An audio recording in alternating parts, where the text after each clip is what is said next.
Well, welcome back to Envoy Medical's channel pioneering one-of-a-kind, fully implanted devices for those suffering from hearing loss. Joining to talk about this pivotal transformation in this technology, of course, we have Brent, the CEO. First and foremost, welcome. It's a pleasure to get you on. Thank you. Thanks for having us. No, another pleasure. So we've been discussing pretty in depth with David, the CFO here, but I would mind kind of getting a bit of your abbreviation. As Cochlear stated, an implanted version is a long way off on their quarterly filings, and I wouldn't mind kind of getting your perspective because I don't think people are aware of how fast implanted hearing aids are around the corner. Do you want to just offer insight on that? Sure. So in that reference, I believe that Cochlear talked about the Tiki, which is the totally implanted cochlear implant that they're working on being, I believe they said several years off before commercialization. So Envoy Medical is working on a fully implanted cochlear implant. We believe it'll disrupt Cochlear's and the other two competitors' sort of market by bringing a fully implanted cochlear implant to market very quickly. Not only are we in an early feasibility study already in the United States with 3 patients implanted at Mayo Clinic, we also have the breakthrough device designation, which allows for faster review times, and we think we're ahead of the competition. So we're pretty positive or pretty optimistic that we have a really good chance to be the first to market in the United States if our clinical trial goes the way we believe it will go.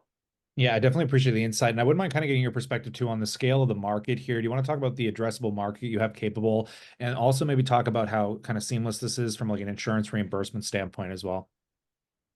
Sure. So the market in the United States, and we'll talk numbers in the US because they're just easier to back up with actual data if you're interested. But in the United States, we like to think about the adult market. So our device is for adults, and it's also the best opportunity for growth in the United States. The pediatric market is pretty well saturated already.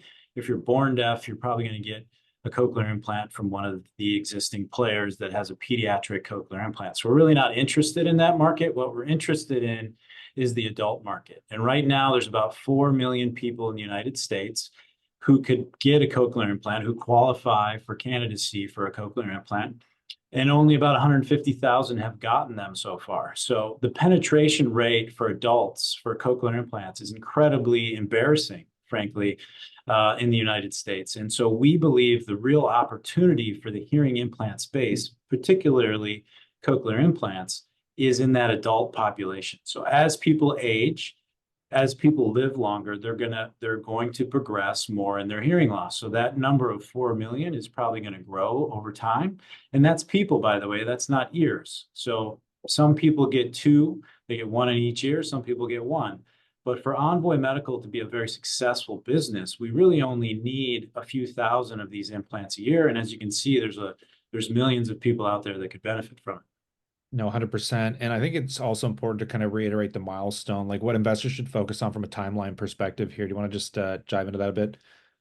Sure. From a timeline perspective, I think you're going to see Envoy Medical progressing steadily over the next couple of years. So right now, we're in an early feasibility study at Mayo Clinic. The next step is to start what's called a pivotal study.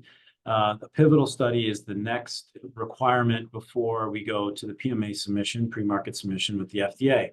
So that study you'll hear us talk about submitting. You'll hear us talk about whether we get acceptance for that IDE to start, site selection, patient enrollment. So there'll be a variety of different milestones that we hit over the next 2 years as we progress down this pathway. Yeah, and then I'll pass it off to the viewers. We'd love to know what you think in that comment section so we can perhaps do an investor Q&A down the road, and consider subscribing for catalysts and news like this as it hits the wire. Of course, we'll bring it to you here. But on that, as always, we look forward to catching you in the next one.